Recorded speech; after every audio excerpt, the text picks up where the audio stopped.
connects all the way down here to that thing that looks like an elbow. That's your piston arm. So I usually just stick with those. I don't name everything on their sheet.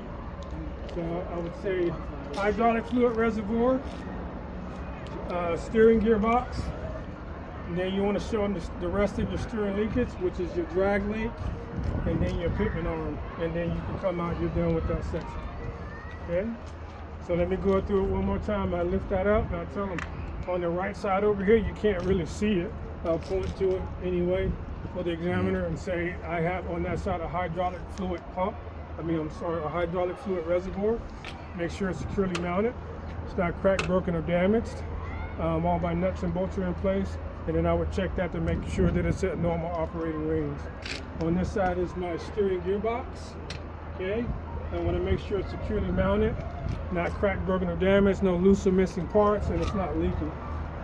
The rest of my steering linkage right here this is my drag link.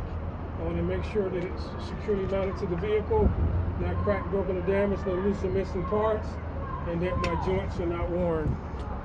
Okay, and then that drag link is connected down here. I'll follow this all the way down. This is my pitman arm.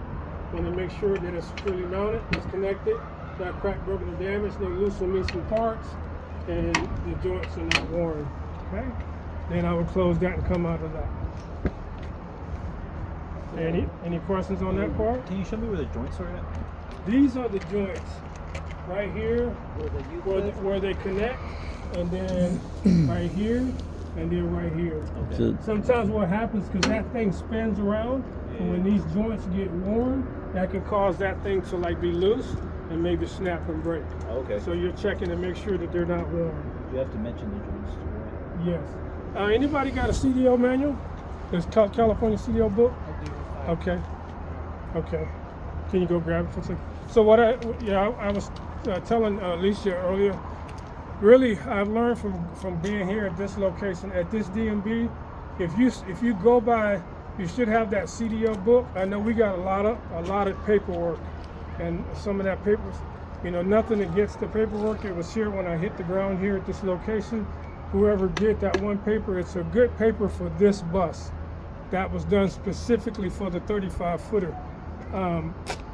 But what I've learned up there is when something goes wrong, and I've had to challenge it and ask one of the supervisors to come to talk about it, they always go to the California CDL book, and what's written in that book, that's what they go by. Mm-hmm. Okay? Mm-hmm. For an example, I don't like to bring this up, but it did happen, so you learn from each experience. I've been going over there for about 3 years, never had any problem. They had an examiner that I don't think I had got that particular examiner before, and she failed us because we didn't use a chalk block. Oh, is this on the tire? Exactly. And I've been going over there for 3 years. They've never asked me to use a chalk block to do my brake test. Mm-hmm. So I went and told I was sick, and I speak to the supervisor, and the supervisor came out, and the supervisor, what I've learned is the supervisor is going to always protect their worker. Okay, they don't let the examiner be there when you're talking to them. At least that's been my experience. They'll just talk to us by themselves, because when you're taking a test with an examiner, it's you and that examiner. So it's kind of like your word and theirs. So the examiner, it kind of goes with them. Mm-hmm. But she got the book, the point I'm making, and she went to the page, and it actually says chalk block. Oh, so okay. So that was the end of my dispute. I couldn't say anything else. Mm-hmm. Okay? So I learned that they go by, if it's in that manual, they can call you on it. If it's not, then it'll be different. So now I still don't use the chalk block necessarily, but the day of the test, we put one in the bus, mm-hmm. just in case they do that. So every time I take it from that time on, I just put a chalk block in each bus the day that we go down to take the test, just in case. I mm-hmm. still haven't used it, mm-hmm. because when I go out there, I look at all the trucks and stuff that are testing. Nobody's using the chalk block. Right. So, but I bring it just in case I get that examiner that wants to see it. Mm-hmm. Okay? Right. All right. So that's going to be the steering components. Let that sit down. I'll just leave it like that for now. And then I think the engine compartment is next, according to your sheet. Is that correct? Yes. Okay. Let's You know, I don't know if we all can fit back here comfortably. Maybe I'll use this. It has no motor. All right. So you guys got your gray sheet for the engine compartment. I want you to name the first component. We'll go down the line, and as you name it, then I'll tell you about it. Okay, so we'll start with Power, the oil. power steering. No, should be the oil. No, you using. Remember, you need this sheet. Oh, that one. This is the sheet they're gonna go by. Oh, okay. Oil level.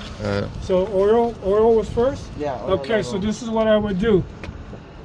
It's been my experience, like I said, you know, always be flexible. It could change, but it's been my experience that the examiner don't really have you check it, but they'll have you talk them through it. So I would just tell them, this is my engine oil right here, this yellow dipstick. How I would check it is I would take it, undo it, pull it out, wipe it clean, reinsert it, pull it back out, get the proper reading. Okay, Got it. I should have it at the full mark. If not, then I will add it, make sure it's at normal operating range. Okay, that's my oil. What's the next component? It is the coolant level. Okay, I would tell them this is my coolant reservoir. Okay, there's several things that I may talk about. At first, I'll say I have a cap. It's securely mounted. It's not cracked, broken, or damaged. It's not leaking. Okay, and anything that has a hose, I would say like this: anything that has fluid in it.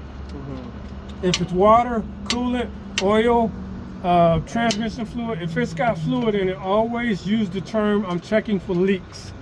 When they hear that, they'll give you credit for it. Okay, so my cap, securely mounted, not cracked, broken, or damaged, not leaking. I have this hose right here, C-clamps on there. It's in good working order. It's not frayed, not cracked, broken, or damaged, not leaking. This is my sight glass. It lets me see my level of my coolant, whether I'm full or not. And then what this is what they call the overflow reservoir tank. Okay, when you crank up these vehicles and this gets hot, it expands and then it goes over into this thing, and you'll see this rise. Because this bus hasn't been started, it'll be at the cold level. Once you crank it up and it gets hot, it'll that fluid will come way up here.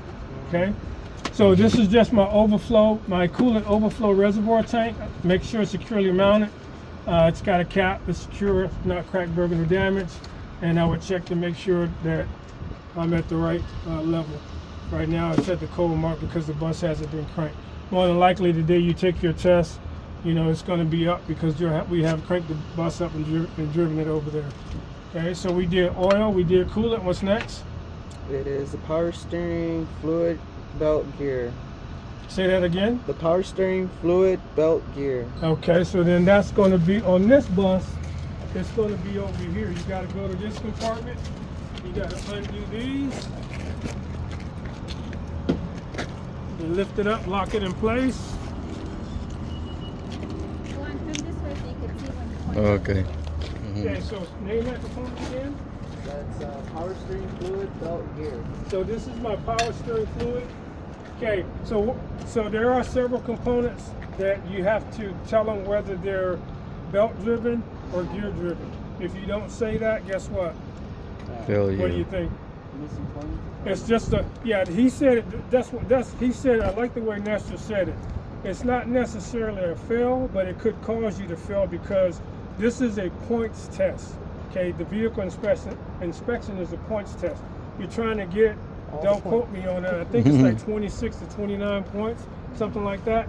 So if they don't hear keywords, they're not going to mark it on your tablet. And one of the key words for this, for your air compressor and your alternator, you got to tell them whether it's belt or gear driven. If they don't hear that, you can just say everything about it securely mounted and all that. They're waiting to hear that. If they don't hear it, they're not going to. And then at the end of the test, they're not going to tell you. They'll say something to the effect like this. Sometimes they try to lead you. When you miss things, they'll say, "Are you, Mr. Nestor, are you done with your test?" And they'll pause, and you'll look at them, and you'll be thinking to yourself, and you'll say, "Yeah, I think so." And they may say, "Are you sure?" Because they're trying to lead you. There's probably something that you missed, but they can't tell you. So when they do that, just remember that it's something that you probably overlooked. All right, so hydraulic fluid. Say that again. On that, I want to call it what they call it on the sheet. So power steering fluid belt gear. So And then you got the water pump and alternator next. Belt gear.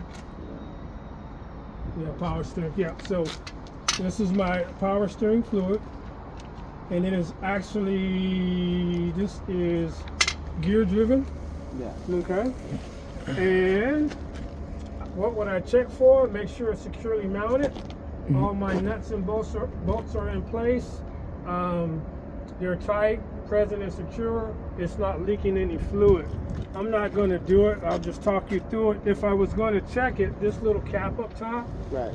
you unscrew it and you pull it out. It's got a dipstick on it about that long, just like an oil dipstick, but it's that short. And it'll say add, full and that. So I would check it with that. Just insert it, screw it down, pull it out, check it, and then stick it back in. So that's how I would check it.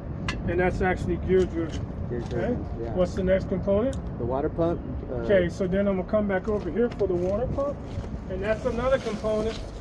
I have to tell them how it's driven. So these 3 discs, I always wish I could take this down, but I can't. You see these 3 discs? This middle one right here, this rust colored one I'm touching, Yeah. that's your water pump. Yeah. Okay, so you want to tell them. You can see that the serpentine belt is wrapped around it. So the first thing I would usually do when if I was testing, I would tell them how it's driven before I started explaining it. I would say that's my water pump in the middle right there, that rust colored one. It's belt driven. I'm checking it to make sure it's securely mounted to the vehicle. It's not cracked, broken, or damaged, and I don't see any leaks because it's got water in it, right? Correct. All right, so that's all you have to say with that one. Okay. Next component. Next is going to be the alternator belt here. Okay, so this is my alternator. I'm going to tell them, you can see the belt, it's it's belt driven. Okay, and then I'm going to tell them, I'm checking to make sure it's securely mounted to the vehicle, not cracked, broken, or damaged. All my nuts and bolts are in place. And since you do have to mention this belt, since it is belt driven, Serpentine. the serpentine belt, I would Right. tell them I want to check it. It should be no more than 1/4 to 3/4 inches of play in the belt. Okay, and I'm gonna have to double check that. I think that's right. Initially, Free play. No. oh, you Yep. can you double check?